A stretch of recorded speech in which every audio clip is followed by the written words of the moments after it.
Hello students, welcome back to spoken classes of CG Shiksha. I am Tarannum, your English educator from CG Shiksha, and today in this class we are going to read our next topic from your writing skill as AC writing, and our topic is environmental pollution.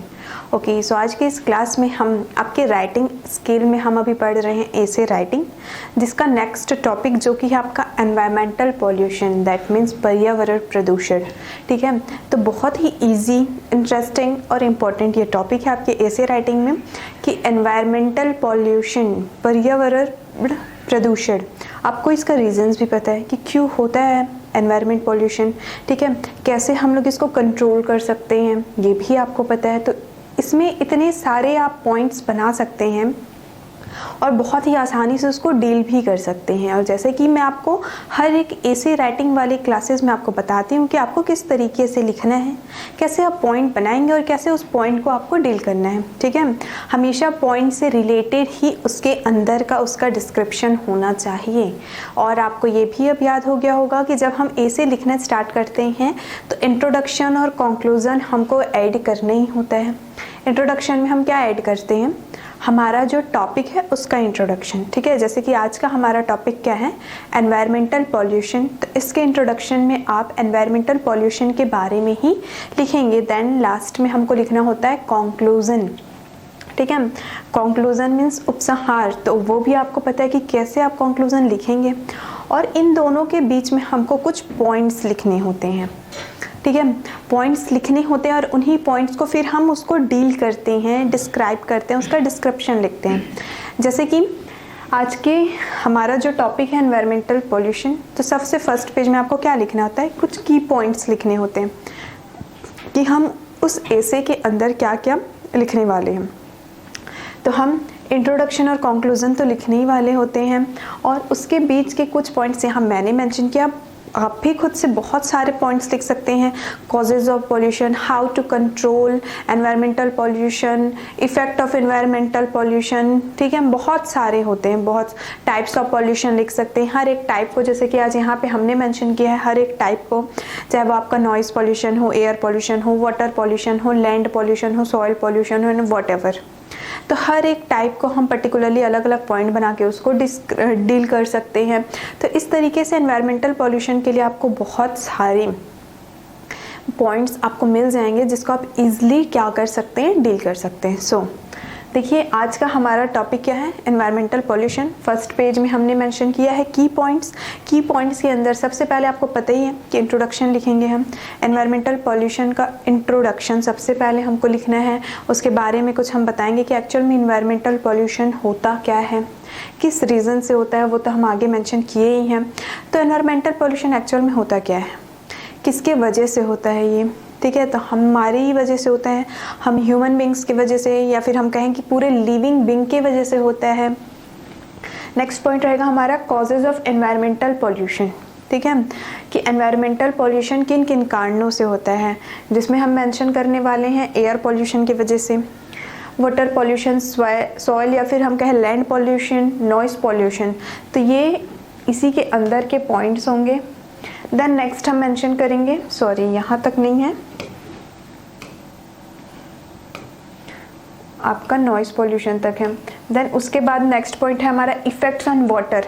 Environmental pollution की वजह से water में, पानी में कैसा effect होता है.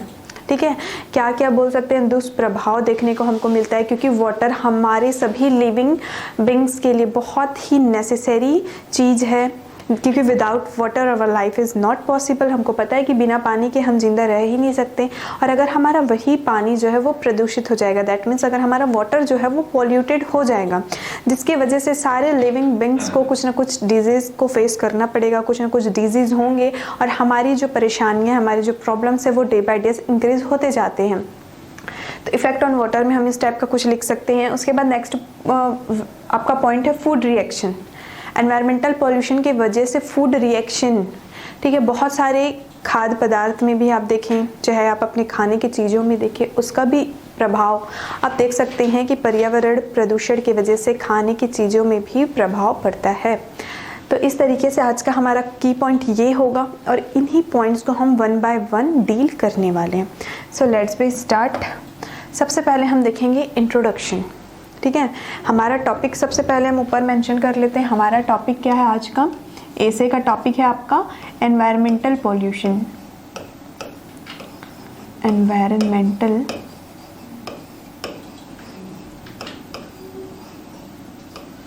Pollution.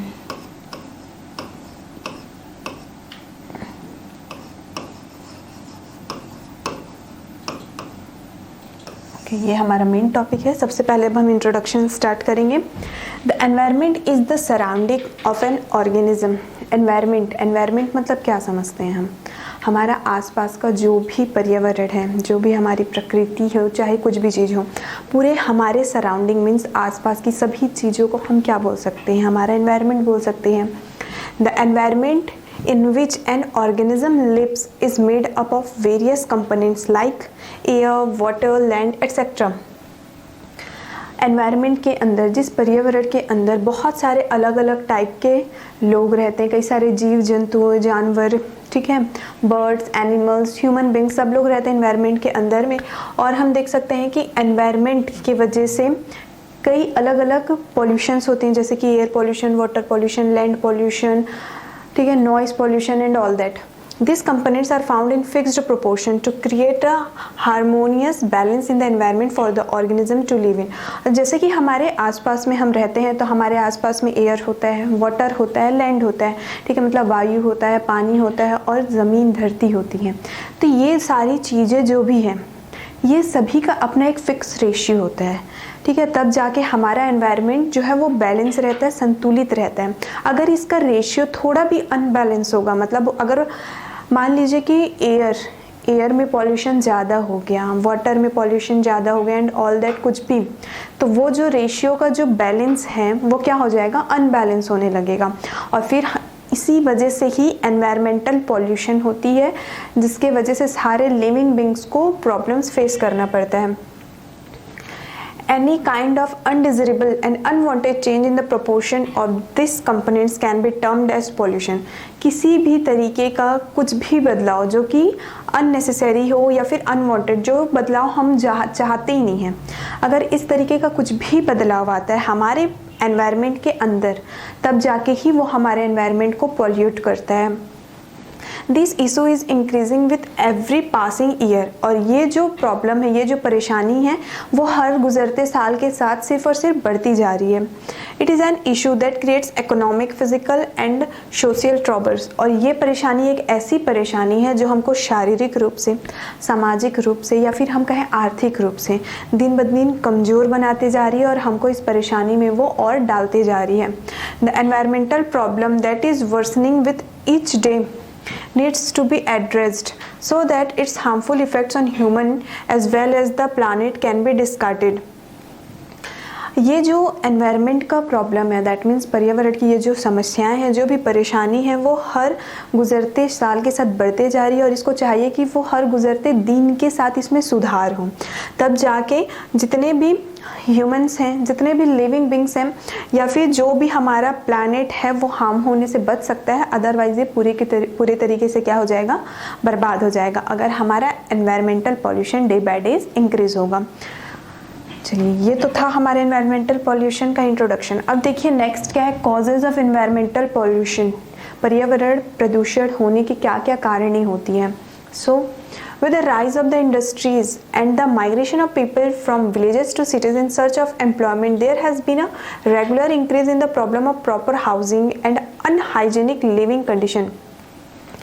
दिन ब दिन हमारे गांव में, हमारे शहरों में जो इंडस्ट्रीज़ बढ़ते जा रहे हैं, मतलब जो उद्योग और भी ज़्यादा होते जा रहे हैं, बढ़ते जा रहे हैं, और जो लोग गांव से शहर पे आ रहे हैं अपने एम्प्लॉयमेंट के लिए, अपने रोज़गार के लिए, तो इससे क्या हो रहा है? बहुत सारे प्रॉब्लम्स आ रहे हैं, जैसे कि लोगों को ठीक से घर नहीं मिल पा रहा है और वो unhygienic living condition, unhygienic means जिनके पास घर नहीं है वो एक झोपड़ी बना के रहने लग जाते हैं, ठीक है, तो इस तरीके से उनको हाउसिंग प्रॉब्लम और अनहाइजीनिक कहीं पे भी वो रहने लग जाते हैं, तो ये सारी परेशानियाँ जो हैं वो और बढ़ती जाती हैं। These reasons have given rise to factors that cause pollution। और ये एक बहुत ही इंपॉर्टेंट रीज़न है, बहुत ही महत्वपूर्ण कारण है कि जो पर्यावरण प्रदूषण को और भी ज़्यादा बढ़ाता है। Environmental pollution is of basic types namely air, water, soil and noise pollution. Environmental pollution को बेसिकली हम 5 टाइप्स में डिवाइड कर सकते हैं, जो कि आपका एयर पॉल्यूशन, ठीक है, water pollution, soil pollution and noise pollution. तो हम इसको मेनली 5 टाइप में देख सकते हैं। तो सबसे पहले हम देखेंगे एयर पॉल्यूशन को। एयर पॉल्यूशन मीन्स वायु प्रदूषण। हमको पता है कि एयर पॉल्यूशन किस वजह से होता है, ठीक है, आप लोग भी देखते होंगे कई बार क्या होता है, एकदम ज़्यादा पॉल्यूशन में रहेंगे तो हमको कोल्ड होने लगता है, हमको उससे इन्फेक्शन हो जाता है, या फिर वो चीज़ें हमको सूट ही नहीं करती हैं। इतने सारे जो डिजीज़ हैं वो हमारे अगर एयर में प्रेजेंट होंगे तो ऑब्वियस ही बात है उसको हम इनहेल कर रहे हैं, हमको प्योर ऑक्सीजन नहीं मिल पाएगा, तो हमारे बॉडी के अंदर बहुत सारी डिजीज़ आएंगी जिसके वजह से हमको बहुत प्रॉब्लम्स होंगी। So air pollution is a major issue in today's world. आज की इस दुनिया में, आज की इस एज में हम बोले तो बहुत ही कॉमन सा प्रॉब्लम है ये एयर पॉल्यूशन, वायु प्रदूषण। और क्यों कॉमन सा प्रॉब्लम है?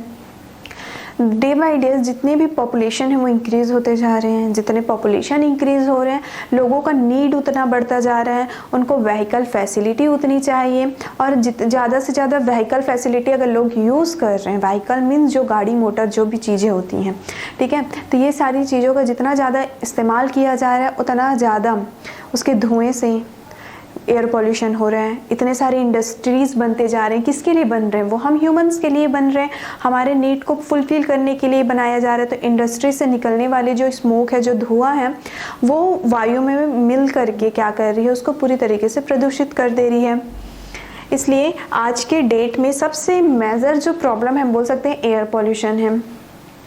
The smoke pouring out of factory, chimney and automobiles pollute the air that we breathe in. ठीक है, इंडस्ट्री से, फैक्ट्री से निकलने वाले जो स्मोक है, दैट मीन्स किसी भी उद्योग से जो धुआं निकल रहे हैं, वो क्या हो रहा है, हमारे एयर में आकर के मिक्स हो जा रहा है, जो और उसी एयर से हम लोग ऑक्सीजन को इनहेल करते हैं, ब्रेथ करते हैं, मतलब सांस लेते हैं। Gases like carbon dioxide, carbon monoxide and sulfur dioxide are emitted with this smoke, which mixes with air and causes great harm to the human body, flora and fauna. अब ये सारे जो इंडस्ट्रीज़ और फैक्ट्रीज डे बाय डे बढ़ते ही जा रहे हैं सिर्फ हमारे नीड को फुलफिल करने के लिए। तो उन सारे इंडस्ट्रीज से बहुत सारे हार्मफुल गैसेस रिलीज होते हैं, जैसे कि कार्बन डाइऑक्साइड है, आपका कार्बन मोनोऑक्साइड है, सल्फर डाइऑक्साइड है, और भी बहुत सारे गैसेस। तो ये सारे गैसेस ये इंडस्ट्रीज फैक्ट्री से निकल करके क्या हो रहे हैं, एयर के साथ में मिक्स हो रहे हैं और हमारे लिए बहुत ही नुकसानदेह है। जितने भी हम ह्यूमन बींग्स हैं, जितने भी लिविंग बींग्स हैं, चाहे कोई फ्लोरा या फिर फाउना मीन्स जितने भी फूल वगैरह हैं, जितने भी पेड़ हैं, पौधे हैं, इन सारी चीज़ों को क्या कर रहा है, ये बहुत ज़्यादा नुकसान कर रहा है। The dry farm waste, dry grass, leaves and coal used as domestic fuel in our villages also produce harmful gases. और क्या होता है, गाँव में अक्सर क्या किया जाता है, जो ड्राई फार्म वेस्ट होता है, ठीक है, मतलब जो ड्राई ग्रासेस होते हैं, सूखी सूखी जो घास होती है, जो सूखे पत्ते होते हैं, इन और जो कोयला होता है, इन सब चीज़ों को क्या किया जाता है, गांव में जलाया जाता है। तो उसमें से क्या होता है, स्मोक निकलता है, धुआं निकलता है, और वो धुआं भी क्या होता है, एयर में जाकर के मिक्स हो जाता है, और मिक्स होने के बाद हम सभी लिविंग बींग्स के लिए वही स्मोक बहुत ही हार्मफुल होता है। Acid rain occurs due to an excess of sulphur dioxide in the air. और एसिड रेन क्यों होता है, क्योंकि जो एयर है, एयर में क्या चीज़ मिक्स हो जाता है, सल्फर डाइऑक्साइड। और सल्फर डाइऑक्साइड कहाँ से रिलीज़ हो रहा है, इंडस्ट्रीज़ और फैक्ट्रीज से। तो जब एयर में बहुत ज़्यादा सल्फर डाइऑक्साइड आकर के मिक्स हो जाता है, इसी के वजह से एसिड रेन होता है। तो ये पॉइंट क्या था आपका एयर पॉल्यूशन का। एयर पॉल्यूशन में यहाँ पे हमने मेंशन नहीं किया है, लेकिन आप आगे इसको और डील कर सकते हैं। इसमें तो हमने फैक्ट्रीज, इंडस्ट्रीज़ के बारे में बताया, विलेजेस में जो ड्राई ग्रासेस, लीव्स वगैरह को जलाते हैं, ये सब एयर पॉल्यूशन का मेन रीज़न। और क्या है, व्हीकल, ठीक है। तो इसमें आगे आप और डील कर सकते हैं। By the over use of vehicle, इसको हम लिख ही लेते हैं यहाँ पे,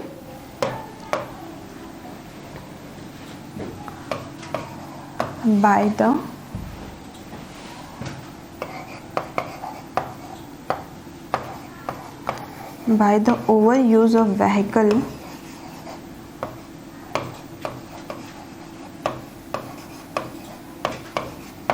the air pollution is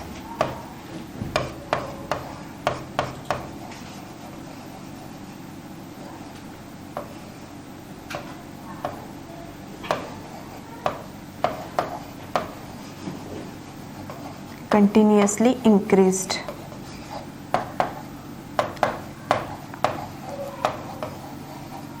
यहाँ पे ये पॉइंट आप ऐड कर सकते हैं कि by the over use of vehicle the air pollution is continuously increased. दिन ब दिन क्या हो रहा है, बहुत ज़्यादा गाड़ी मोटर ये सारी चीज़ें लोग बहुत ज़्यादा इस्तेमाल करने लगे हैं।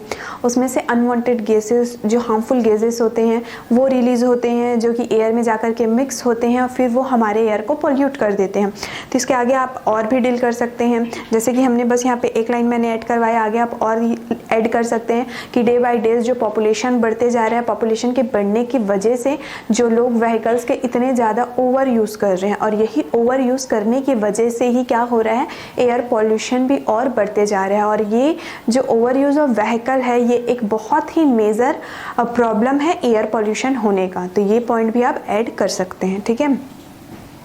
अब नेक्स्ट देखते हैं हम, नेक्स्ट पॉइंट क्या है हमारा, वाटर पॉल्यूशन, ठीक है, जल प्रदूषण जिसको हम बोलते हैं। तो इसमें भी बहुत सारे रीजंस हैं, मैंने तो यहाँ पे कुछ रीजंस ऐड किए हैं, मैं आपको ओरली और समझा दूंगी जिसको आप लिख सकते हैं। तो water pollution is one of the most serious environmental issue. अगर हम देखें पॉल्यूशन पे, तो जो जल प्रदूषण होता है वो बहुत ही एक सीरियस सी समस्या है, ठीक है, बहुत ही सीरियस प्रॉब्लम है।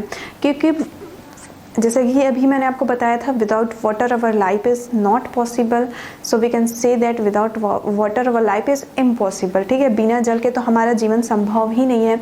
अगर वही जल जो है वो प्रदूषित हो जा रहे हैं, दैट मीन्स हमको कितनी सारी परेशानियाँ हो सकती, कितनी सारी बीमारियाँ हो सकती है, ठीक है। तो ये बहुत ही सीरियस सा एक पॉल्यूशन और हमारे लिए एक प्रॉब्लम है। The waste products from the growing industries and sewage water are not treated properly before disposing of the waste water into the rivers and other water bodies, thus leading to water pollution. Industries से, factories से या फिर जितनी भी नालियों से पानी जो निकलता है, ये सारा पानी उसको अच्छे तरीके से बोलना चाहिए कि उसका कोई इलाज नहीं किया जा रहता। दैट मीन्स कि अगर इंडस्ट्रीज़ में बहुत सारे ऐसे अनवांटेड थिंग्स होते हैं जो कि यूज़फुल नहीं होते हैं, उसको क्या किया जाता है, पानी में बहा दिया जाता है, और ये पानी जा कर के दूसरे पानी के साथ मिल जाएगा। तो थोड़ा सा जो पानी था वो बाकी पानी के साथ मिल करके क्या हुआ, बाकी सारा पानी भी प्रदूषित हो गया। तो इस तरीके से उसके लिए कुछ सिस्टमेटिकली कुछ सोचा नहीं जाता है, उसको ऐसे ही पानी में बहा दिया जाता है, ठीक है। तो इसी की वजह से हम बोल सकते हैं कि जितनी भी इंडस्ट्रीज से, फैक्ट्रीज से जो भी डर्टी वाटर रहता है वो बह करके कहाँ तक पहुँच जाता है, रिवर तक, पॉन्ड तक पहुँच जाता है। और इसी डर्टी वाटर की वजह से वो पूरा रिवर, पूरा पॉन्ड क्या होने लगता है, पॉल्यूटेड होने लगता है। तो इसके लिए चाहिए कि कुछ सोचें, ताकि वो जो बोलना चाहिए कि जो डर्टी वाटर है वो जाकर के रिवर पे, पॉन्ड पे मिक्स ना हो। Agricultural processes with excess fertilizers and pesticide also pollute the water bodies. और खेती किसानी करने के लिए भी बहुत सारे फर्टिलाइजर्स का, खाद्य पदार्थ या जो भी चीज़ें उसकी होती है, जिन भी चीज़ों का यूज़ किया जाता है, पेस्टिसाइड्स का, एंटीसाइड्स का एंड ऑल दैट, तो ये सारी चीज़ें भी क्या करती है, वाटर बॉडीज़ को बहुत ज़्यादा पॉल्यूट करती है, हार्म पहुँचाती है। तो वाटर पॉल्यूशन के भी बहुत सारे रीजंस होते हैं, ठीक है। जैसे कि नालियाँ अगर ठीक से साफ़ नहीं हो पा रही है तो वो नालियों का पानी भी क्या होते जाता है, बह बह कर एक नाली से दूसरी नाली, फिर जा कर के वो कहीं पॉन्ड में या फिर किसी और चीज़ में जाके, रिवर में जा कर के वो उसमें भी मिक्स हो जाता है। और इसके वजह से भी क्या होता है, वाटर पॉल्यूशन होता है। और कई बार क्या होते हैं, जितने भी ह्यूमन बींग्स लोग होते हैं, अपने सारे अनवांटेड थिंग्स, जो चीज़ें हमारी ज़रूरत की नहीं होती है, वो हम क्या करते हैं, तालाब में या फिर बोलना चाहिए कि रिवर्स में हम फेंक देते हैं। कई सारी ऐसे होती हैं जो हमारी स्पिरिचुअल बिलीफ होती है, अपने धर्म से जुड़ी हुई बातें होती हैं, जो हम क्या कर देते हैं, तालाब के पानी में बहा देते हैं या फिर नदी में बहा देते हैं। इसके वजह से पॉल्यूशन होता है, वाटर पॉल्यूशन। तो बहुत सारी चीज़ें हैं जिसकी वजह से जो वाटर पॉल्यूशन है वो होता है। तो इन सारी चीज़ों को हम कैसे कंट्रोल कर सकते हैं, इसका भी पॉइंट आप बना सकते हैं और वो पॉइंट भी आप डील कर सकते हैं। अब देखते हैं नेक्स्ट पॉइंट क्या है आपका, सॉइल और लैंड पॉल्यूशन, दैट मीन्स भूमि प्रदूषण। किस तरीके से होता है सॉइल या फिर लैंड पॉल्यूशन। सॉइल पॉल्यूशन और land pollution results from the deposition of solid waste, accumulation of biodegradable material, deposition of chemicals with poisonous chemical composition etc. on the open land. ठीक है, एक खुले ज़मीन पे अनवांटेड थिंग्स को फेंक देना, ठीक है, चाहे वो कोई केमिकल वाली चीज़ें हो, कोई सॉलिड सा चीज़ हो, मतलब कोई गंदगी को हम जब फेंक देते हैं ज़मीन पे कि ये चीज़ें हमारे लिए बेकार हैं, हमने वो चीज़ क्या किया, फेंक दिया। कई सारे उसमें केमिकल्स होते हैं, ठीक है, और भी बहुत सारे ऐसे अनवांटेड थिंग्स होते हैं जो हमारे एनवायरनमेंट को पॉल्यूट कर सकते हैं। तो ये सारी जो गंदी गंदी चीज़ें होती है जो हमारे यूज़ की नहीं होती, हम क्या करते हैं, मोस्टली उसको लैंड पे थ्रो कर देते हैं, ज़मीन पे फेंक देते हैं, और इन्हीं गंदी चीज़ों की वजह से क्या होता है, लैंड पॉल्यूशन होता है। Waste materials such as plastic, polythene and bottles causes land pollution and render the soil infertile। जैसे कि मेंशन है यहाँ पे, जितने भी वेस्ट मटेरियल होते हैं, ऐसे थिंग्स जो हमारे लिए यूज़फुल ही ना हो, जैसे कि कुछ प्लास्टिक की चीज़ें हो गई, कोई पॉलीथीन हो गया, कोई भी बॉटल्स वगैरह हो गया, तो ये सारी चीज़ें जब हम क्या करते हैं, एक ओपन लैंड में ऐसे ही फेंक देते हैं, इसके वजह से लैंड पॉल्यूशन होता है। और ये सारी चीज़ें जब हम एक सॉइल में क्या कर देते हैं, डंप कर देते हैं, मीन्स सॉइल के अंदर जब इसको हम गाड़ देते हैं, तो इसके वजह से क्या होता है, सॉइल पॉल्यूशन होता है, और उसकी जो फर्टिलिटी है, ठीक है, वो फर्टिलिटी भी क्या होने लगती है, कम होने लग जाती है। Moreover the dumping of dead bodies of animals adds to this issue. इसके अलावा जो जानवरों को क्या किया जाता है, मरे हुए जानवरों को वहाँ पे दफनाया जाता है, या फिर ह्यूमंस की भी बात करें हम, इसके वजह से भी सॉइल और लैंड पॉल्यूशन होते हैं। Soil pollution causes several disease in man and animals like cholera, dysentery, typhoid etcetera. तो सॉइल और लैंड पॉल्यूशन की वजह से बहुत सारी बीमारियां भी होती है, जैसे कि कॉलेरा, डिसेंट्री या फिर टाइफाइड। तो ये सारे जो डिजीज़ हैं सॉइल और लैंड पॉल्यूशन की वजह से ह्यूमंस को भी, एनिमल्स को भी, बर्ड्स को भी ये सारी डिजीज़ होने के चांसेस होते हैं। तो इसको भी हमको कंट्रोल करना चाहिए, और इसका भी पॉइंट हम बना सकते हैं अगर आप चाहें तो। नेक्स्ट है आपका noise pollution. Noise pollution with an increasing population, urbanization and industrialization, noise pollution is becoming a serious form of pollution affecting human life, health and comfort in daily life। Noise pollution जो बोल सकते हैं कि सबसे ज़्यादा increase होने वाली pollution है। जितना ज़्यादा हमारा जो पॉपुलेशन है, जो जनसंख्या है वो बढ़ती जा रही है, इसके वजह से अर्बनाइजेशन, दैट मीन्स शहरीकरण जिसको हम बोलते हैं, वो बढ़ता जा रहा है। इंडस्ट्रियलाइजेशन मतलब डे बाय डेज इंडस्ट्रीज़ जो है और नई नई बनते जा रही है, इंडस्ट्रीज़ का जो नंबरिंग है वो इंक्रीज़ होते जा रहा है। तो इन सब चीज़ों की वजह से अब पॉपुलेशन बढ़ेंगे तो ऑब्वियस ही बात है, अगर लोग ज़्यादा होंगे तो शोरगुल ज़्यादा होगा, उनके चॉइसेस अलग अलग होंगे, किसी को बहुत ज़्यादा तेज़ आवाज़ में कुछ भी चीज़ सुनना पसंद होगा।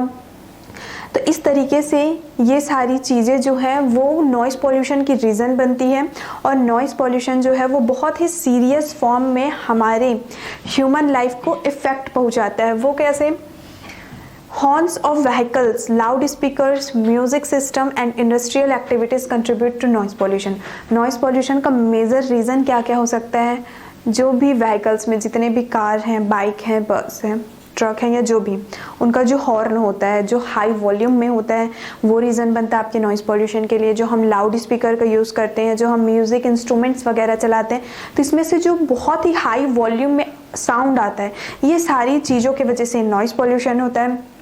और इंडस्ट्रियल एक्टिविटीज़ बोलने का मतलब है इंडस्ट्रीज और फैक्ट्रीज में बड़ी बड़ी मशीनें होती हैं, मशीनों से जो आवाज़ आती है, ये भी कारण बनता है कि वो क्या होता है, नॉइस पॉल्यूशन में ऐड होता है। दैट मीन्स इन सारी चीज़ों की वजह से नॉइस पॉल्यूशन होता है। ऑब्वियस ही बात है कि अगर डे बाय डेज हमारा जो पॉपुलेशन है वो इंक्रीज़ होगा, अब लोग बढ़ेंगे तो शोरगुल तो बढ़ना ही है, ठीक है। तो ये सारे मेजर रीज़न होते हैं नॉइस पॉल्यूशन के। नेक्स्ट है आपका इफ़ेक्ट्स ऑन वाटर। पानी में कैसे इसका प्रभाव पड़ता है? And the answer, water is easily contaminated by any pollutant, whether it be human waste और फैक्ट्री केमिकल डिस्चार्ज। पानी जो है वो बहुत ही आसानी से प्रदूषित हो जाता है, जैसे चाहे वो हम ह्यूमंस की वजह से हो, चाहे वो एनिमल्स की वजह से हो, बर्ड्स की वजह से हो, या फिर इंडस्ट्रियल वेस्ट की वजह से हो। पानी बहुत ही आसानी से क्या हो जाता है, पॉल्यूट हो जाता है। We also use this water for crop irrigation and drinking, और इसी पानी को फिर हम लोग अपने फसल को उगाने के लिए इस्तेमाल करते हैं, और पीने के लिए भी इसी पानी का इस्तेमाल करते हैं। They to get polluted as a result of infection. और इसी पॉल्यूट वाटर की वजह से, इसी प्रदूषित पानी की वजह से ही हमको अलग अलग तरीके की बीमारियां होती है, हमको बहुत सारे इन्फेक्शंस वगैरह हो जाते हैं। Furthermore, an animal dies as a result of drinking the same tainted water. Furthermore, approximately 80% of land-based pollutants such as chemical, industrial and agricultural waste wind up in water bodies. और इन्हीं polluted water की वजह से ही, ठीक है, animals जो है वो ऐसे पॉल्यूटेड वाटर को पीने की वजह से उनका कई बार डेथ हो जाता है। और लगभग से 80% जो लैंड बेस्ड पॉल्यूटेंट है, जैसे कि चाहे वो केमिकल हो, इंडस्ट्रियल हो या फिर एग्रीकल्चरल हो, बोलने का मतलब ये है कि जो भी हम लोग इंडस्ट्रीज क्या बोलना चाहिए आपका मैनेज कर रहे हैं, ऑपरेट कर रहे हैं ह्यूमन बीइंग लोग, तो इंडस्ट्री से जो भी केमिकल रिलीज हो रही हैं, ठीक है, मतलब केमिकल जो वहाँ से बह करके बाहर आ रही हैं और वो किस में चली जा रही है, पानी में चली जा रही है। कई सारा आपका इंडस्ट्रियल वेस्ट हो गया, केमिकल वेस्ट हो गया, एग्रीकल्चरल वेस्ट, जो भी हम खेती किसानी फसल उगाने में या कुछ भी चीज़ों में इसका हम जब यूज़ करते हैं तो उसमें की भी जो अनवांटेड वेस्ट होते हैं वो क्या होते हैं, वाटर के साथ मिक्स हो जाते हैं। तो ये भी रीज़न होता है कि जितने भी ह्यूमन बॉडीज़ हैं या फिर आप बोले एनिमल्स हैं, फ्लोरा है, फाउना है, तो वाटर पॉल्यूशन की वजह से इन सभी लोगों को बहुत इफ़ेक्ट होता है। Furthermore, because these water basins eventually link to the sea, they contaminate the sea's biodiversity indirectly. और जैसे कि हम जानते हैं कि ये सारे जो पानी है, ये सारे जो वाटर्स हैं, वो कहीं ना कहीं जा कर के एक समुद्र में आकर के मिलते हैं। अब वो जो पॉल्यूटेड वाटर है एक सी वाटर में आके मिलेंगे तो ऑब्वियस ही बात है कि वहाँ का भी पानी क्या हो जाएगा, पॉल्यूट हो जाएगा। और वहाँ का पानी अगर पॉल्यूट हो रहा है तो इनडायरेक्टली हम बोल सकते हैं कि पूरी तरीके से, चाहे वो ह्यूमन बींग्स हो, एनिमल्स हो, आपका फ्लोरा हो या आपका फौना हो, हर एक चीज़ों को प्रॉब्लम्स फेस करना ही पड़ता है, ठीक है। तो वाटर का जो पॉल्यूशन है या फिर वाटर जो पॉल्यूट होता है, सभी तरफ से ये वाटर को पॉल्यूट कर देता है, इसलिए वाटर पॉल्यूशन को मेनली हमको कंट्रोल करना चाहिए। नेक्स्ट देखिए, food reaction. Crops and agricultural produce become poisonous as a result of contaminated soil and water. कई बार क्या होता है कि जो भी हम फसल उगाते हैं, जो भी क्रॉप्स हम क्या करते हैं, सोन करते हैं, ग्रोन करते हैं, तो ये जो क्रॉप्स हैं कई बार हमारे लिए पॉइजनस, जहरीला साबित हो जाता है। क्यों? क्योंकि हम जो सॉइल और वाटर को पॉल्यूट करके रखे हैं, उसको प्रदूषित करके रखे हैं और उन्हीं प्रदूषित चीज़ों का हम इस्तेमाल कर रहे हैं, ठीक है। पॉल्यूटेड वाटर को हम लोग उसमें डाल रहे हैं, पॉल्यूटेड सॉइल में ही हम क्या कर रहे हैं, अपना फसल उगा रहे हैं। तो इसलिए कई बार जो हमारा उगाया हुआ खुद का फसल रहता है हमारे लिए पॉइजनस प्रूफ हो जाता है। These crops are laced with chemical components from the start of their lives until harvest when they reach a mass level. ये जो फसलें होती हैं जब से उनको उगाया जाता है और जब उनका हार्वेस्ट मतलब जब उनकी कटाई की जाती है, मतलब शुरू से लेकर के अंत तक वो सिर्फ केमिकल बेस्ड चीज़ों पे रहते हैं, पॉल्यूटेड वाटर पे रहते हैं, पॉल्यूटेड सॉइल पे रहते हैं, पॉल्यूटेड लैंड पे रहते हैं। तो सारी चीज़ें जब प्रदूषित ही है उनके लिए तो वो तो पॉइजनस होंगी ही। Due to this tainted food has an impact on our health and organ. और ये कारण है कि कई बार ऐसे क्रॉप्स की वजह से हमारे हेल्थ को, हमारे बॉडी के ऑर्गन को क्या होता है, बहुत सारे हार्मफुल चीज़ें को फेस करना पड़ जाता है। कई सारी डिजीज़ हो जाती हैं हमको, कई सारा खाना हमको ऐसा लगता है कि यार हमको सूट नहीं किया, ये खाने की वजह से हमको ये परेशानी, ये डिजीज़ हो गई। तो ये रीज़न यही होता है कि जो हम polluted water, polluted soil, polluted land पे सारी चीज़ें अगर उग रही है और शुरू से ही उसका वहीं से ही स्टार्टिंग है और जब हम काट रहे हैं तब भी वो पॉल्यूटेड में ही है, तो ऑब्वियस सी बात है कि वो हम ह्यूमन बींग्स लोग को क्या करेगा, हार्म करेगा। तो इस तरीके से हमने लिख लिया फूड रिएक्शन। नेक्स्ट पॉइंट क्या देखेंगे हम, कंक्लूजन, कि इसका उपसंहार क्या होगा। It is the responsibility of every individual to save our planet from this environmental contamination agents. इस वर्ल्ड में रहने वाले हर एक पर्सन की रिस्पॉन्सिबिलिटी है, ये जिम्मेदारी है हमारी कि हम क्या कर सकें, अपने प्लानेट, अपने इस अर्थ को सेव रख सके ऐसे एनवायरमेंटल कंटेमिनेशन एजेंट से। मतलब ये सारी जो दिन ब दिन प्रदूषण बढ़ते जा रही है, तो ये हमारी जिम्मेदारी है कि हम अपने एनवायरमेंट को क्या रखें, नीट एंड क्लीन रखें, हेल्दी रखें। If preventive measures are not taken, then our future generation will have to face major repercussions. अगर आज हमने अगर शुरुआत नहीं किया कि हम ये सारे पॉल्यूशन को कंट्रोल करें, ये सारे प्रदूषण को अपने नियंत्रण में करें, अगर इस बात की हमने अभी शुरुआत नहीं की है, तो हो सकता है हमारे आने वाले जो फ्यूचर जनरेशन होंगे उनको बहुत ही घातक चीज़ों का सामना करना पड़ सकता है। The government is also taking steps to create public awareness. Government की तरफ से भी बहुत सारे बोल सकते हैं स्टेप्स लिए जाते हैं जिससे लोगों को जागरूक कर सके, उनको अवेयर कर सके कि इन चीज़ों से कैसे हमको बचना है, कैसे इन चीज़ों को हम फेस करेंगे, या फिर कैसे सारे पॉल्यूशन जो है वो कंट्रोल में हो सकते हैं। तो गवर्नमेंट की तरफ से भी बहुत सारे ऐसे स्टेप्स चलाए गए हैं जिसमें लोगों को ये जागरूक किया जाता है कि उनके इस काम करने के वजह से ये चीज़ें हो सकती है, तो उनको रोका जाता है ये सारी चीज़ों करने से। Every individual should be involved in helping to reduce and control pollution. हर एक नागरिक का ये फ़र्ज़ है कि वो अपना योगदान करे ताकि ये जो प्रदूषण है वो कम हो सके और हमारे नियंत्रण में हो सके। तो इस तरीके से स्टूडेंट आप लिख सकते हैं। इसमें और भी बहुत सारे पॉइंट बना सकते हैं, जैसे कि हमने लिखा था इससे पहले अलग अलग पॉल्यूशन। फॉर एग्जाम्पल स्टार्टिंग से ही देखिए, जैसे कि हमने एयर पॉल्यूशन लिखा था। एयर पॉल्यूशन में हमने इतने सारे पॉइंट्स मेंशन करे कि ये वेरियस रीजंस होते हैं, इसकी वजह से एयर पॉल्यूशन होता है एंड ऑल दैट। तो हम इसमें और पॉइंट बना सकते हैं पर्टिकुलर हर एक पॉल्यूशन के बाद how to control air pollution. तो हमको एयर पॉल्यूशन को कैसे कंट्रोल करना चाहिए, how to control soil pollution, soil pollution को हम कैसे कंट्रोल कर सकते हैं। ऐसे पर्टिकुलर आप हर एक पॉल्यूशन के बाद एक एक और पॉइंट यूज़ कर सकते हैं, ऐड कर सकते हैं कि कैसे हम इन सारे, या फिर आप डायरेक्ट एक ही पॉइंट यूज़ कर लीजिए, how to control environmental pollution, कैसे हम कंट्रोल कर सकते हैं। तो बहुत सारे रीज़न हैं, जैसे कि फर्स्टली सबसे पहले तो लोगों को एजुकेट होना इंपॉर्टेंट है। अगर लोग एजुकेटेड हैं, उनको पता है कि ये काम करने से हमारा जो एनवायरनमेंट है वो पॉल्यूट होना है, तो हम ये काम ना करें।